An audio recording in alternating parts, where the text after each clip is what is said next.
Il y a deux types de personnes sur la terre. Il y a ceux qui cherchent les problèmes aux autres et il y a ceux à qui on cherche toujours les problèmes. La première catégorie de personnes, et ceux qui cherchent les problèmes aux autres, c'est des gens méchants. Quand tu les vois, tu n'as même pas envie d'avoir affaire à eux parce qu'ils sont fermés. Tu n'as pas le droit même de lui chercher des problèmes, sinon tu es fichu. Parce qu'il ne va pas te rater. Ça, c'est la première catégorie. La deuxième catégorie, c'est ceux à qui les gens cherchent toujours des problèmes. Et on a l'impression souvent que ceux-là, ils sont toujours dans des embrouilles. C'est eux les fautifs. C'est eux qui cherchent des embrouilles. Je t'explique. Cette deuxième catégorie, c'est des gens qui sont gentils, aimants, de nature même qui n'aiment pas les problèmes à la base. Mais c'est ceux-là que les problèmes trouvent à chaque fois. Pourquoi? Parce que l'être humain n'aime pas les gens gentils. L'être humain ne considère pas les gens bons, n'honore pas les personnes au cœur pur. L'être humain aime marcher sur les gens qui ont bon cœur. Pourquoi? Parce qu'ils savent que s'ils te marchent dessus, tu ne vas rien faire. Et donc, ça donne des personnes qui vont abuser de ta gentillesse, de ta générosité, parce qu'ils savent qu'après, quand ils vont te demander pardon vite fait, tu vas laisser tomber, ça va pas aller quelque part. C'est des gens qui vont facilement t'insulter. Sachant très bien ce qu'ils font, ils vont faire jusqu'à... Parce qu'ils savent qu'à la dernière minute, quand ils vont dire « Ah, pardon, tu vas laisser tomber ». Cette deuxième catégorie, je me reconnais dedans. Je sais que beaucoup se reconnaissent dedans. Ça donne des types de gens qui sont toujours dans des problèmes. Parce qu'ils pensent que tout le monde est comme eux. Tout le monde est bon comme eux. Tout le monde est simple comme eux. Donc, ils ne mettent pas de barrières. Ils ne mettent pas de garde-fous. Parce qu'ils considèrent tout le monde comme eux-mêmes. Ils aiment leur prochain comme eux-mêmes. Donc, ils se disent que oui, c'est la famille, c'est tout.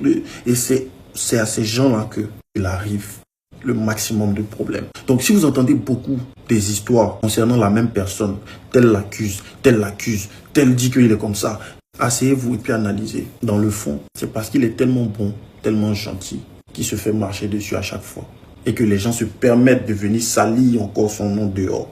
Sinon, quelqu'un qui est méchant, tu n'auras aucun courage même à venir prononcer du mal de lui parce que tu sais qu'il ne va pas te rater.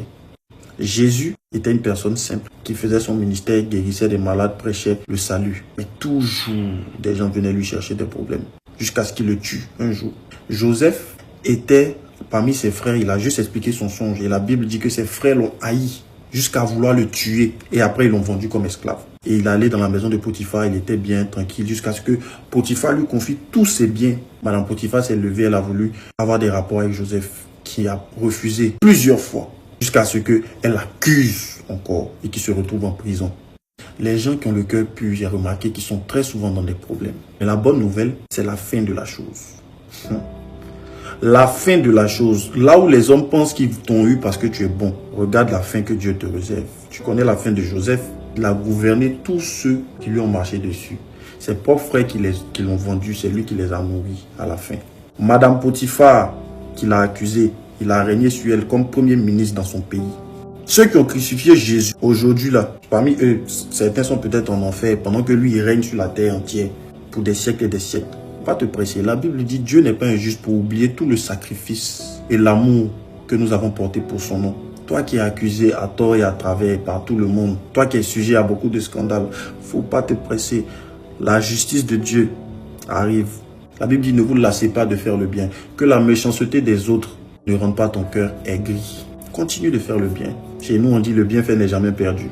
Devant là-bas, le Seigneur saura te rendre justice. Il dit, à moi la vengeance, à moi la rétribution. Force et courage à tous ceux qui ont le cœur pur et qui agissent pour éviter les problèmes. Garde ton cœur, continue de faire le bien et le Seigneur va te bénir. Jesus.